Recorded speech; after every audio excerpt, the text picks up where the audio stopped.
Some cities feel like they just happened. A bit of a chaotic mix of history and chance. But then you get a place like Bath in Britain, and it just feels different. It feels composed, like it was designed to be a single perfect piece of art. So today we're going to explore how this incredible city came to be. So, So what's the secret? Well, it all comes down to two simple natural elements. First, you got this beautiful local honey-colored stone that gives the whole city this warm golden glow. And second, there's something hiding deep beneath the streets, a truly remarkable hot spring, just bubbling with what you could call living water. So that's the big question we're diving into. How on earth did this particular stone and this very unique water come together to create one of the most stunning cities in all of Britain? To figure that out, we have to start our journey underground. Let's start with the city's very foundation, its literal heartbeat, the living water that has defined Bath for thousands and thousands of years. Get this, every single day, 250,000 gallons of mineral-rich water surges up to the surface, and it's always at this constant, perfectly toasty 46 degrees Celsius. That's just a mind-boggling amount of naturally hot water. And we're not talking about just any old spring here. This is England's only natural hot spring. For millennia, this steaming, healing water has been the city's #1 attraction, pulling people in for worship, for health, and for community. Honestly, the story of this water is the story of Bath. Long before the Romans showed up, Iron Age Britons thought it was sacred, a gift from their goddess Sulis. When the Romans arrived, they didn't get rid of that belief, they built on it, creating this incredible temple and bath complex called Aquae Sulis, the Waters of Sulis. And yeah, the original baths eventually got buried and lost for centuries, but that ancient tradition was brought back to life in 2006, connecting the modern city right back to its oldest roots. And this right here just says it all. On the left, you got a vision of the Romans building their original baths, an absolute marvel of engineering.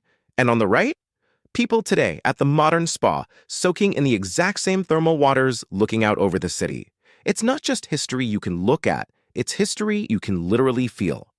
Okay, so we've got this magical water bubbling up from below. Let's now look up and see what it inspired on the surface.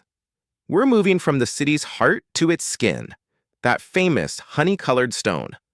Standing right next to the spring is Bath Abbey, the city's spiritual anchor.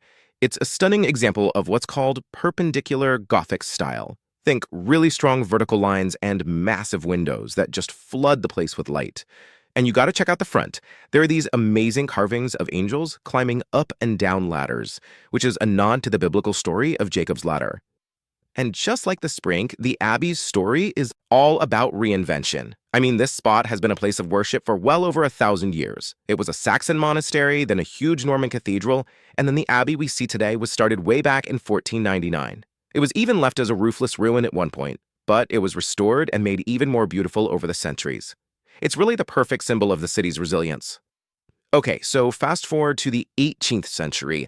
This is when that beautiful Bath stone was used to create the city we recognize today. You had these visionary architects, guys like John Wood the Elder and his son, who took this one material and basically sculpted an entire city out of it, creating the perfect stage for Georgian high society. And what a vision it was. Just look at the circus. It's this perfect, almost theatrical circle of grand townhouses. Everything about it is designed with this incredible sense of harmony and classical proportion. This wasn't just a block of houses. It was a huge statement about elegance, order, and social standing. And if you thought this circus was impressive, then you see the Royal Crescent. Wow. It's this magnificent, sweeping curve of 30 interconnected houses, all looking out over a huge lawn and the valley beyond. This is Georgian ambition on the absolute grandest scale. But the Royal Crescent has this brilliant little secret. To keep that perfect, uninterrupted view of the countryside, they use something called a ha-ha. It's basically a sunken wall in a ditch, so from the house you can't see it at all. The view is seamless, but it was just deep enough to keep sheep and cows from wandering onto the fancy lawn. Pretty smart, right? And the vision didn't stop at the riverbank. It jumped right across the water with Pulteney Bridge. It was inspired by bridges in Florence, and it's one of only a handful in the entire world that has shops built right into it, all the way across. It's not just a bridge, it's a floating street, a destination, and a masterpiece. And that's the key thing to get about Georgian Bath. All of this incredible architecture had a purpose. It was a stage for drama. And at the very center of it all were the assembly rooms. This was the social engine of the city, a place for fancy balls, concerts, and of course, tons of gossip. Fortunes and reputations were literally made and lost under those glittering chandeliers. The whole city was a theater. So we've seen the living water from below and the warm stone from above. Let's pull back now and see how these two elements come together to create a city in just perfect harmony.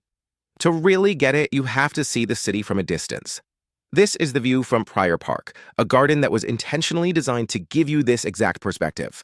And from up here, you see it. The whole city, tucked into its valley, looks like a single cohesive work of art. The unity of that honey-colored stone makes it all feel like one grand composition. And all of it, every piece, was born from the promise of that ancient spring. You know, the story of Bath is such a great reminder of how a city's soul can be shaped by the very ground it's built on. It kind of makes you think, what about your own city or town? What natural elements, maybe a river, a type of stone, the shape of the hills, have defined its unique character?